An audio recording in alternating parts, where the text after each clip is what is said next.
Supreme court ने 247 दिनों से जेल में बंद दिल्ली के पूर्व डिप्टी सीएम मनीष सिसोदिया को जमानत देने से इनकार कर दिया है।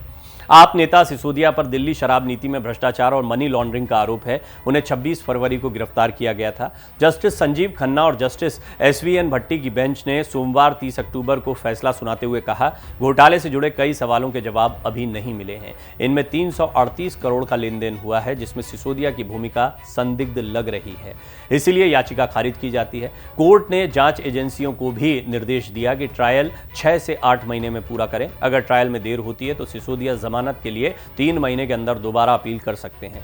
इससे पहले 17 अक्टूबर को कोर्ट ने सभी पक्षों की दलीलें सुनने के बाद 30 अक्टूबर तक के लिए फैसला सुरक्षित रख लिया था। दरअसल दिल्ली सरकार ने 17 नवंबर 2021 को नीति लागू की, लेकिन भ्रष्टाचार के आरोपों के बीच सितंबर 2022 के अंत में इसे रद्द कर दिया। मनीष सिसोदिया को 26 फरवरी को सीबीआई ने गिरफ्तार किया था, तब से वो हिरासत में है। ईडी ने तिहाड़ जेल में पूछताछ के बाद 9 मार्च को सीबीआई के एफआईआर से जुड़े मनी लॉन्ड्रिंग केस में उन्हें गिरफ्तार कर लिया। इसके बाद 28 फरवरी को सिसोदिया ने दिल्ली कैबिनेट से इस्तीफा दे दिया था। दिल्ली हाईकोर्ट ने 30 मई को सीबीआई केस में सिसोदिया को जमानत देने से इनकार कर दिया था और कहा था कि उप मुख्यमंत्री और उत्पाद शुल्क मंत्री होने के नाते वो एक हाई प्रोफाइल व्यक्ति हैं जो गवाहों को प्रभावित करने की क्षमता रखते हैं। 3 जुलाई को दिल्ली हाईकोर्ट ने दिल्ली उत्पाद शुल्क नीति में अनियमितताओं से जुड़े मनी लॉन्ड्रिंग मामले में उन्हें जमानत देने से इनकार कर दिया था, ये कहते हुए कि उनके खिलाफ आरोप बहुत गंभीर प्रकृति के हैं। 5 पॉइंट्स में आपको सिलसिलेवार शराब नीति घोटाले के बारे में बता देते हैं। दिल्ली के डिप्टी सीएम मनीष सिसोदिया ने 22 मार्च 2021 को नई शराब नीति का ऐलान किया। उन्होंने कहा कि इस नीति से शराब की दुकानें निजी हाथों में चली जाएंगी। सिसोदिया से जब नई नीति लाने का मकसद पूछा गया तो उन्होंने 2 तर्क दिए। पहला, माफिया राज खत्म होगा, दूसरा, सरकारी खजाना बढ़ेगा। 17 नवंबर 2021 को नई शराब नीति 2021-22 लागू कर दी गई। इससे शराब कारोबार से सरकार से बाहर हो गई। जो शराब का जितना भी कारोबार है वो निजी हाथों में चला गया, बिजनेस निजी हाथों को दे दिया गया। कई बड़े डिस्काउंट्स देने से शराब की जमकर बिक्री भी हुई। इससे सरकारी खजाना तो बढ़ा, लेकिन इस नई नीति का विरोध होने लगा। 8 जुलाई 2022 को दिल्ली के मुख्य सचिव नरेश कुमार ने नई शराब नीति में घोटाला होने का आरोप लगाया। उन्होंने इससे जुड़ी एक रिपोर्ट एलजी वीके सक्सेना को सौंपी। इसमें बताया गया कि सिसोदिया ने लाइसेंसधारी शराब कारोबारियों को अनुचित लाभ पहुंचाया। उधर एलजी ने भी कहा कि उनकी और कैबिनेट की मंजूरी के बिना ही शराब नीति में बदलाव कर दिए गए।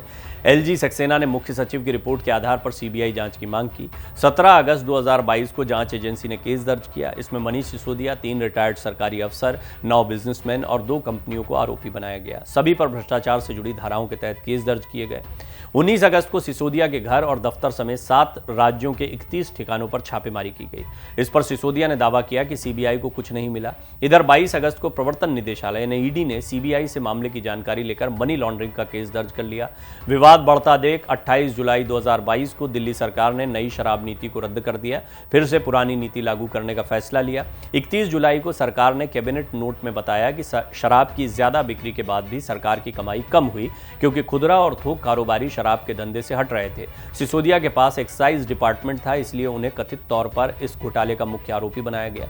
कई बार पूछताछ के बाद जांच एजेंसी ने 26 फरवरी को उन्हें गिरफ्तार कर लिया। फिलहाल वो जेल में है। सीबीआई ने सिसोदिया पर आरोप लगाया कि एक्साइज मिनिस्टर होने के नाते उन्होंने मनमाने और एक तरफा फैसले लिए, जिससे खजाने को भारी नुकसान पहुंचा और शराब कारोबारियों को फायदा हुआ।